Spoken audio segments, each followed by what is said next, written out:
Hello everyone and welcome to our YouTube channel. I am Dan, the founder of Factor Identity. This video kicks off our new series exploring the Factor AI ecosystem from the Tako AI agent to our MCP servers. We are getting past the buzzwords and AI hype to focus on what actually matters, building tools that make your life as an admin a lot easier. Today, we are diving into Tako AI, an introduction, a guide on how to set it up, and show you some real-world use cases. This is going to be a high-level walkthrough to get your agent up and running quickly, and will not go into the internal details like agentic patterns or dynamic context discovery. Check the chapters below if you want to skip ahead to the setup or demo sections. Let's get started. Why did we build this AI agent? I have worked with Okta admins across the entire technical spectrum. Some of you are very tech forward. You have been using MCP servers in IDEs like Cursor or using Claude Code and may feel Tako is irrelevant.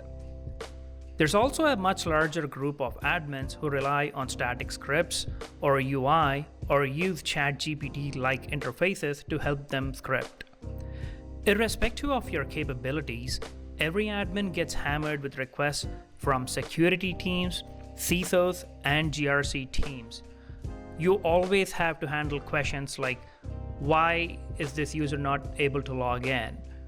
Find me all the users who are not registered for push. Find me and send me a list of deactivated accounts, and the list keeps going on. Tako is built for these moments. Our mission is to build a fully autonomous AI agent that can theoretically perform all Okta functions. Right now, it only performs read-only operations, and soon we will be expanding to modify operations with human-in-the-loop approvals. The other important aspect is that Tako is a platform and not a purpose-built AI agent just for Okta. Once you understand the architecture, with a couple of changes, you will be able to use this platform to work with any other product's APIs, like let's say Google Workspace or Slack or Workday. Let's proceed to the next one.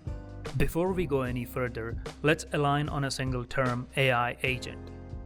The word cloud on the left shows a number of terms associated with AI and LLMs over the last couple of years. Most of them have had a specific meaning, but the definition for an AI agent changed very rapidly. In 2025, it was a vague catch-all. Basically, any LLM making a tool call was called an AI agent. The example provided was always an airplane reservation system. You asked the AI agent if your ticket was reserved, and the agent would look up some database and provide your status. Today, the definition is something much more specific. An AI agent is defined as an autonomous system capable of planning, reasoning, and executing multi-step tasks to achieve a goal. That's exactly what Tako AI is. Let's proceed and see what Tako can do. So what is Tako AI? A fun fact for you, Tako is just an anagram for the word Okta. We were trying to come up with a cute term for our AI agent, and we felt Tako was a perfect, fun little entity that could work as our AI agent. So what is Tako AI agent and what is its primary objective? The primary objective for us was to build a fully autonomous AI agent for Okta that could function as an Okta administrator. So let's see what features are available for Tako in the current version. So Tako was built on the React Agentic pattern. So like I said, I'm not going into too much details, but React stands for reasoning and acting. So in this case, LLMs make the necessary code, they check the results. If the code is wrong, they fix it, and then they move on.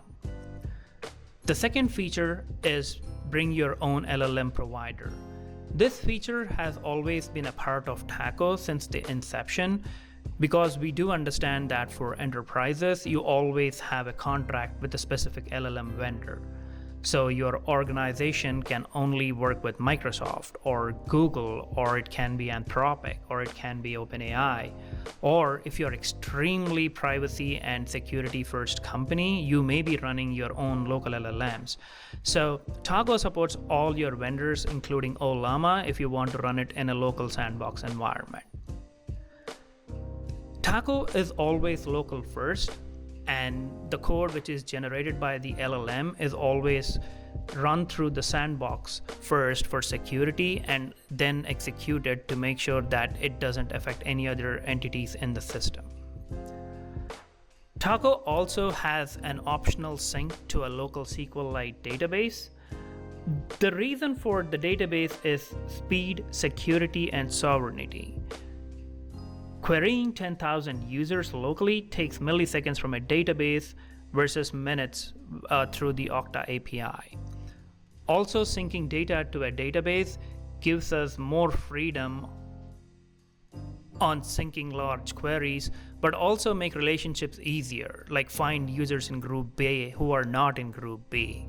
Find user with an SMS registered with a factor ending in 2364. So all these very complex API queries become very easy, simple SQL queries. So what were the goals we had for building Tako? The very first thing was accurate results with zero hallucination. This may seem very basic, but the accurate results were what we were going for. If a user was assigned to 2 groups and 5 apps, and if you asked Tako what were the assignments for the user, and if it came back with 4 groups and 6 apps, it wouldn't make sense. That's not accurate, and that's not what we want to do. So the very first goal was very accurate results. The very second goal, which aligns with the first one, is predictable and repeatable results.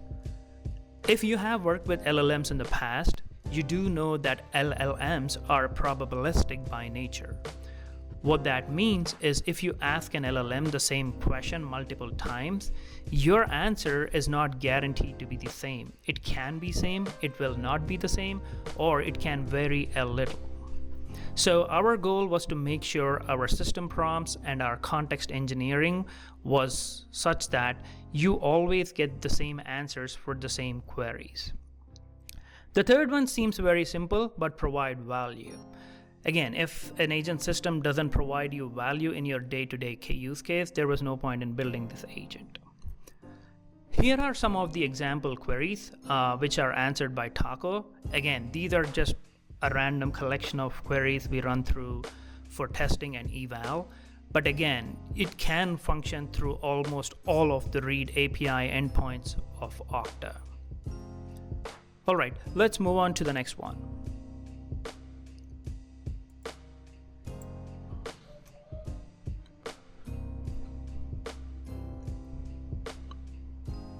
Let's quickly walk through the evolution of Tako AI over the last year.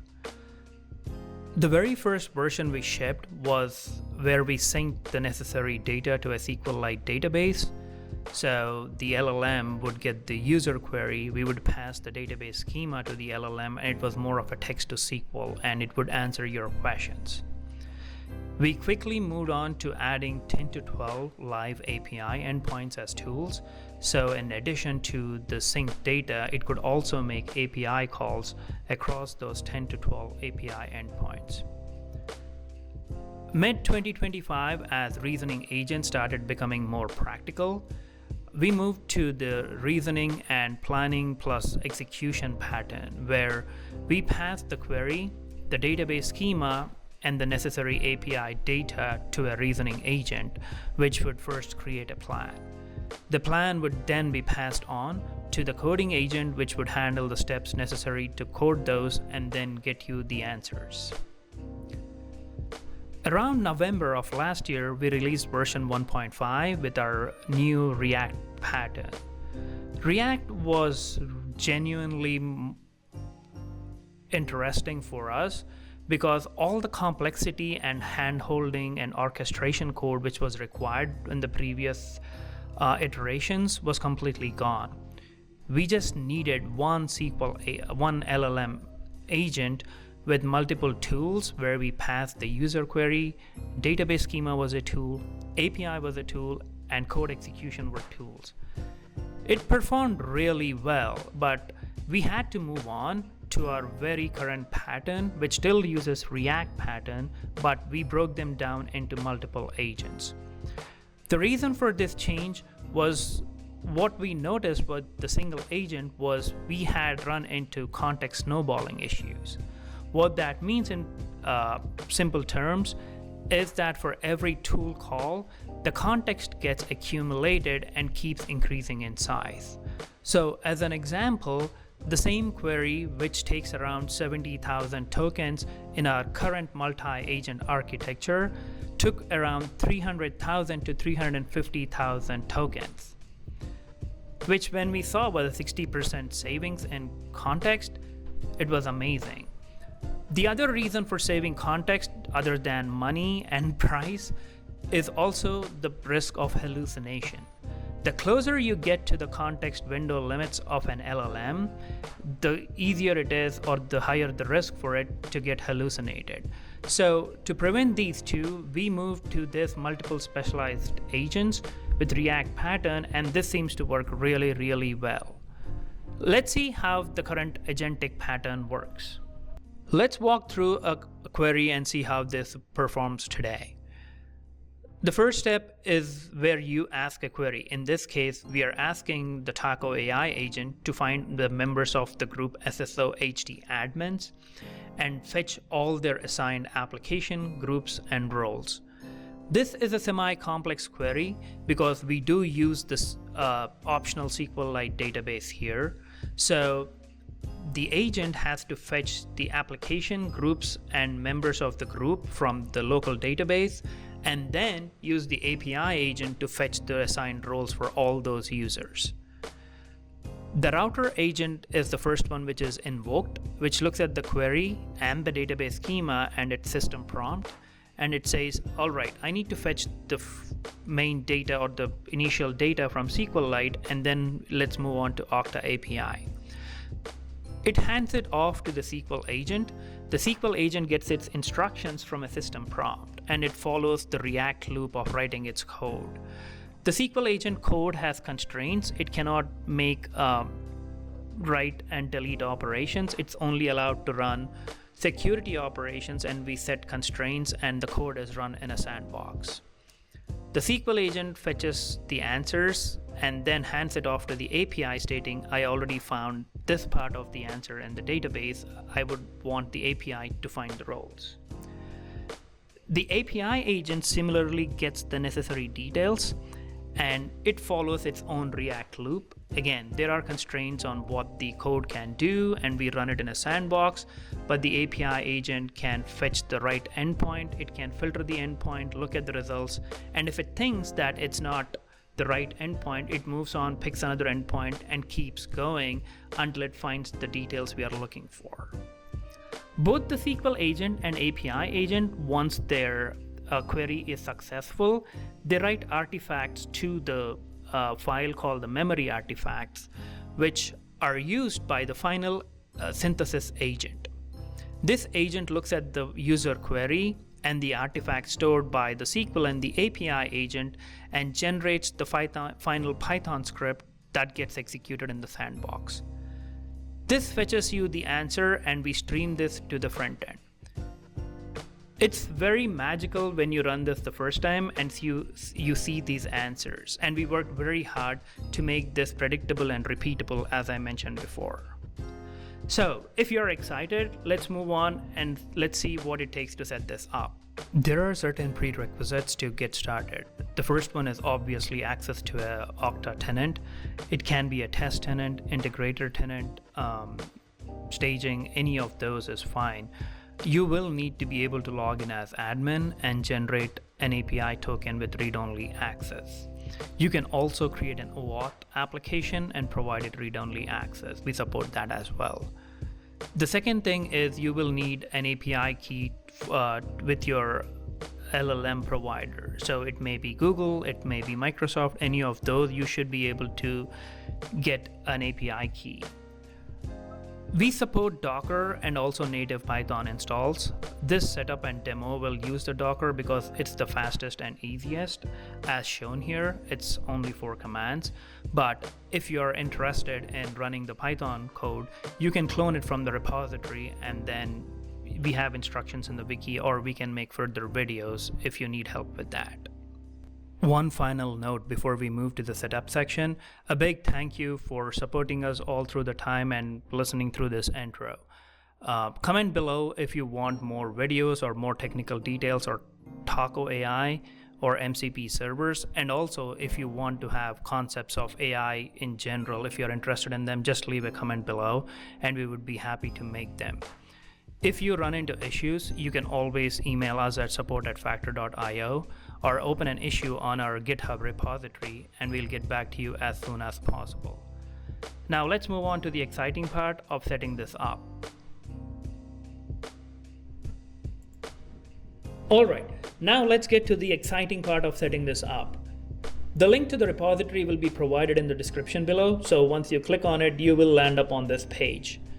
Once you are here, scroll down to find a section called Quick Start for Docker, and then you will see instructions for Linux or Windows environments. I'm on a Windows PC right now, so I'm going to start off with these instructions and start by creating a folder. Then we create 3 more folders which are used by Docker for persistent storage. Next, we pull down the Docker compose file, which is used by our Docker to install the Docker image. The last thing we pull down is the environment variable sample file and rename it to .env. This is the file we are going to edit to actually provide your environment's variables.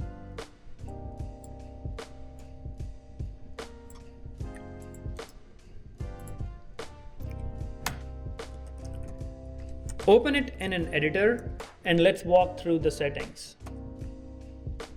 This may seem intimidating at first, but for a very basic setup, this is very simple. The very first thing you need to provide is your Okta URL. The next thing is you decide if you are going to work with an API token or an OAuth application. If it's an API token, set this to API token. If not, set it to OAuth 2. If you're using an API token, just provide the token here and you can skip the OAuth section below. If not, then you can create an OAuth application, provide your client ID and the PEM key here. Just so you know, for these type of applications, Okta does not support working with a client secret. Rather, you need a PEM key, which you can generate from the Okta admin console and provide the value here. The next 3 settings are cookie settings, and you don't have to touch them unless you know what you're doing and you need more time on the cookie expiry. All these settings you see here are valuable if you want to sync your data to the local SQLite database. If not, you can skip them. All these are doing is, do you want to sync custom attributes on your user profile to a database so you can run queries against them? If so, you can provide those values as comma-separated values. Do you want to sync deprovisioned users if you want to run queries on them? Do you want to sync user devices to the SQL database? Again, these are all optional, so feel free to look at them and provide those instructions, or if you need help, just email us or open an issue and we would be happy to help with them. The most important thing is the Okta concurrent limit. This can get a little bit confusing. So we have provided a very standard table. So once you create the API token, depending on what the percentage limit you set on that API token, this number needs to be changed. So depending on the type of your Okta tenant and the rate limit you have provided, go with the recommended setting and you should be fine. The last you need to provide is your providers. So like we said, we support Google if you're working with API keys. from Google AI Studio, or we support Vertex AI, we support OpenAI, Azure's version of OpenAI, Anthropic, or OpenAI compatible. So here's where if you're working with Olama and any of the other providers that are not supported here, you can use OpenAI compatibility. We also support AWS Bedrock. So once you have selected your provider, the last thing you do here is provide your API key for that provider. In this case, Open API key, and then you need to mention the model names. If you scroll down, we have a list of tested API models. These work well and have been tested. If you want to use something else, feel free to. We cannot guarantee those results, but we are happy to work with you and see what we can do there. But we recommend going with those models. And that's pretty much it.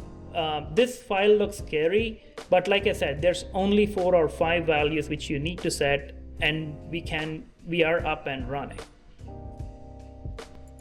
Bring your environment variables. The next application is pull down the Docker image and launch the application. If you scroll down in the README, you will find a section called Launch Application, and we run this command to pull the Docker image. Next, we'll run the logs command to make sure our image is running successfully.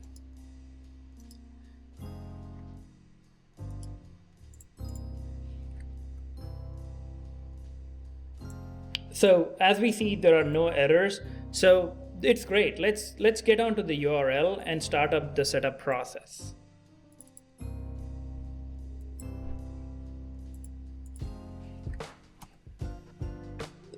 Ignore this error because we are using self-signed certificates. So you can just say continue to localhost and accept that warning. You will need to set up a basic local user here. So this is your user and password, which will be used for you to log into your application. These credentials are stored in the database in the local SQLite. So once you delete the SQL database, all those credentials will be gone and there's no security issue there. And here we are. Now all the setup is done. Let's move on to the sync to the SQLite database. If again, this is optional, so I would like to show you what the sync looks like, and then we'll move on to our queries. Now we are all set up, and in the interface, let's navigate the interface. The interface is intentionally designed to be simple. All you do is enter your query here. We have provided some samples here. You can click on them and it populates the text area. The special tools are what's available. Special tools are something which are programmed scripts.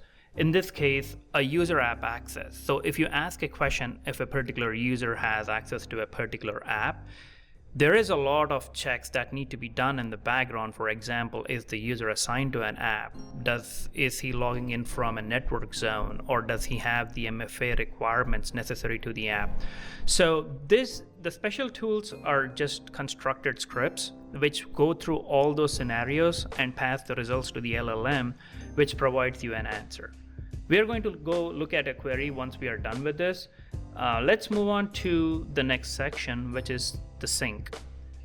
I have said this over and over again. This is optional, but if you want to sync your data to a local SQLite database, you click on this badge. Right now it shows not synced, and the last sync was never. So I'm going to start the sync process by clicking on this button, and then I'll come back after the sync is complete. I only have 300 users in the Okta tenant, so it's going to take a little bit over a minute, but depending on the number of users and groups and other entities you have, it may take anywhere from a couple of minutes to a couple of hours.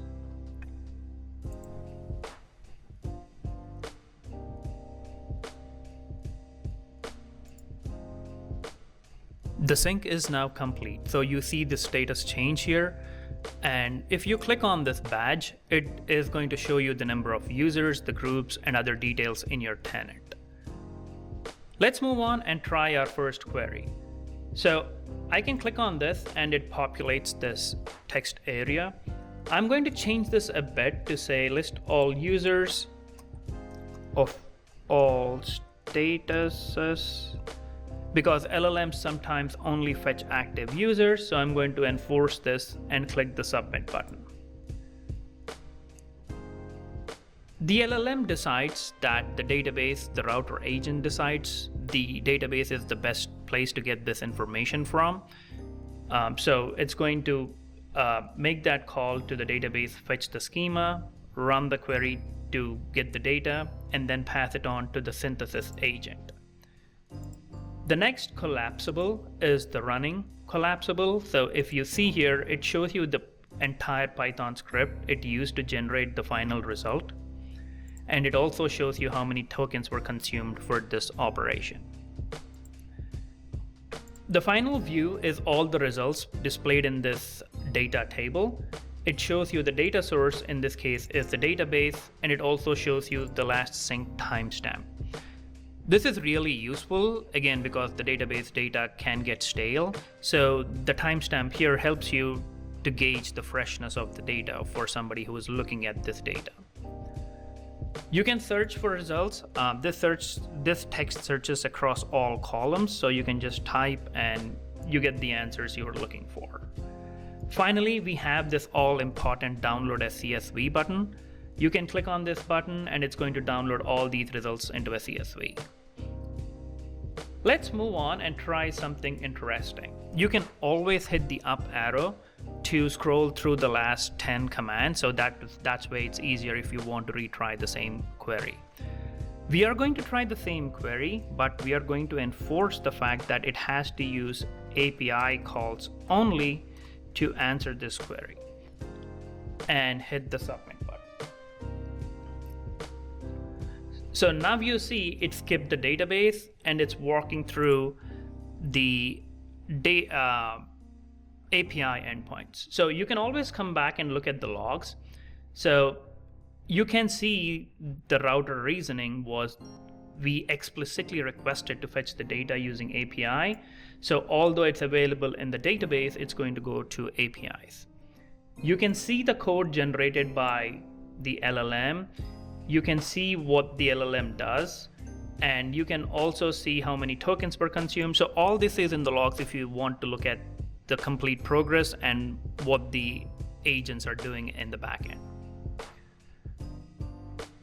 Once this is complete, let's move on to the front end. And you get the exact same results. And here the data source is live API, and you get the exact same results. And here's the script which it actually used for the entire operation. So in this case, you can actually copy the script and use it in future if you want to run the same script to list all your users. Let's move on to a little bit complex query, the one which we tried to use in our presentation.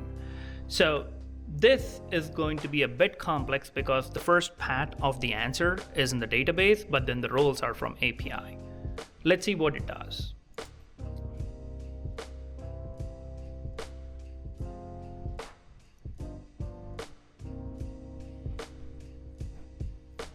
Rightly so, it's going to the database to fetch the right ones, and then it's going to fetch the membership data and the apps and groups for the user.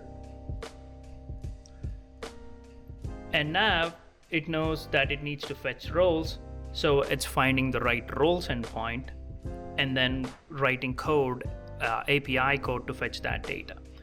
Finally, the synthesis agent is going to take all the artifacts generated by SQL and API, and then it's going to construct this final script which gives us the answer for our query. Again, the script generated is here. You can view it, you can save it if you want to run it again. Here's the total number of tokens, and here's my answer. So Aiden is in this group.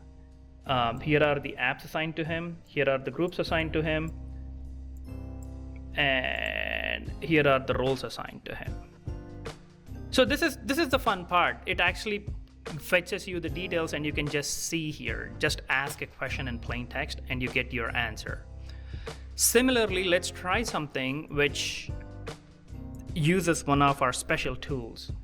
So let's ask a question which is access Okta admin console and hit the submit button.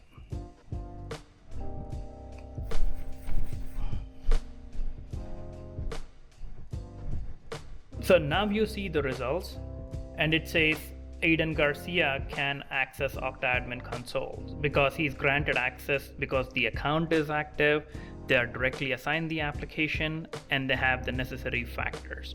So this is what I mean by a special tool. So we gather all the data by a predefined script, pass it to the LLM, and the LLM just gives us an answer or an explanation rather of how it works.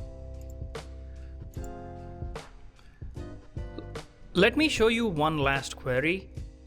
In this case, this is a very complex query like your SOC team may use, where we are asking it to find users who failed MFA the last 3+ times in the last 24 hours, who are members of this group and also currently have active sessions. I don't have any users that match the criteria in the tenant, but this is just an example of how complex your query can be.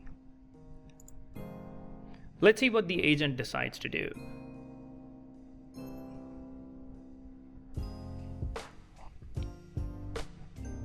So it's going to fetch the API endpoints, and let's see what endpoint is it going to try to get. All right, so it's going to load the event types tool for a user authentication session, which is correct. And it's also choosing to use the API endpoints for groups and system log events. So it found the group and then fetching MFA failures, listing the members of the group, getting members of the group. As you see, this is the React pattern. The agent sees the responses and it can decide what next to do.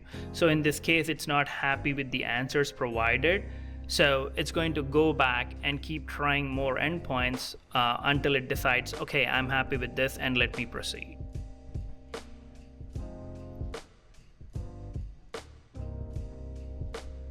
And so it's done with writing all its artifacts. So it handed it off to the final synthesis agent, which is going to take all those artifacts and provide the final script. In this case, like I said, the result would be no results. I don't have any users who match the criteria. So that is what I would expect, and that is what I got. So here's the entire script of what it has done. So you can validate it and make sure that it is doing the right thing. But this React pattern is where it excels at. It can look at the results, move on, find another endpoint, and do stuff. Hope this was a good demo and a showcase of all the strengths what Okta or Tako AI can do today. And I hope this gives some users more confidence to go deploy it on your own. Would love to hear your feedback, and thank you so much for your time. Bye.